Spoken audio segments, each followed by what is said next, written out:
Apa yang disampaikan Pak Ganjar ke publik sore ini adalah kesepakatan saya dengan Pak Ganjar sejak awal, bahwa saya pada saatnya yang tepat nanti pasti akan mengajukan pengunduran diri secara baik-baik. Jadi tidak ada pertentangan antara saya dengan Pak Ganjar. Itu sebabnya kalau saudara semua cermat, pada saat penutupan debat itu saya akan membacakan sebuah pernyataan. Saya berterima kasih kepada Pak Jokowi yang telah mengangkat saya 4,5 tahun yang lalu sebagai Menko Polhukam. Dan saya percaya dia punya niat baik untuk rakyat ketika mengangkat saya sebagai Menko Polhukam. Dan saya membantunya. Sekarang pun saya bersedia bersama Mas Ganjar untuk melanjutkan tugas-tugas, karena menurut saya Pak Ganjar adalah calon presiden yang betul-betul pro rakyat.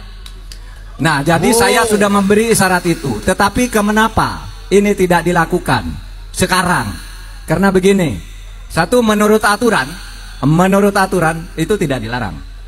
Dulu yang tidak dilarang itu ya menteri, terus pejabat-pejabat pusat lah. Tapi menjelang Pilpres yang kemarin ditambah lagi aturannya, bahwa wali kota pun ya tidak harus mundur gitu kan, aturannya ditambah.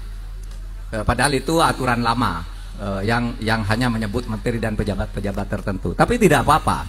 Yang kedua, saya juga ingin memberi contoh.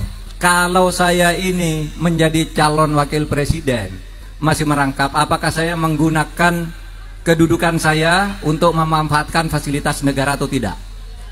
Ini sudah 3 bulan saya lakukan. Saya tidak pernah menggunakan fasilitas negara. Saya masih berkantor di Polhukam secara rutin. Semua tugas-tugas, semua surat-surat masuk pasti selesai tidak sampai seminggu di meja saya, meskipun saya cawapres. Dan saya minta kepada pemerintah daerah yang kenal baik dengan saya, jangan menjemput saya atau melayani saya kalau saya ke daerah. Karena saya tidak mau menggunakan jabatan saya itu untuk menggunakan fasilitas kepemerintahan. Betul. Maksud saya ini agar ditiru oleh yang lain. Kalau menjadi calon presiden atau calon wakil presiden, jangan mau dijemput oleh pejabat daerah, jangan mau diantar, jangan mau didampingi. Hanya minta pengamanan saja kepada Polri.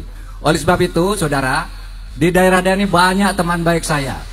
Banyak juga yang saya promosikan, ada yang menjadi pangdam, ada yang menjadi PLT gubernur, ada yang menjadi pejabat bupati wali kota.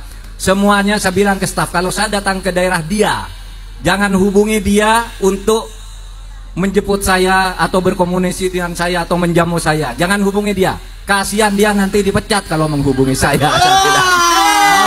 Mantap.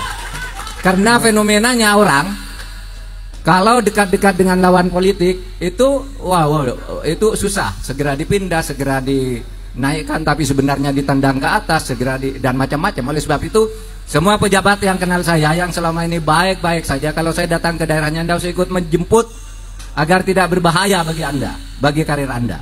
Itu yang saya katakan. Kemudian itu ternyata situasinya tidak berimbang. Pihak lain tampak menggunakan jabatan. Betul. Diantar dan sebagainya. Malah yang terakhir ini menteri-menteri yang tidak ada kaitannya dengan politik juga sudah ikut tim sukses.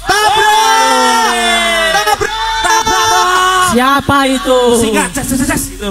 Iya kan? Betul. Oleh sebab itu, saya kira percontohan saya ya sudah cukup. Tinggal menunggu momentum, karena ada sesuatu tugas negara yang harus saya jaga. Jangan sampai kacau apa yang sudah jadi, harus saya jaga dalam rangka transisi. Dan saya menghormati Presiden Jokowi yang mengangkat saya 4,5 tahun yang lalu dengan penuh ketulusan. Dan berdasar ketulusan yang seperti itu pula saya sekarang akan meneruskan tugas-tugas itu bersama Ganjar Pranowo.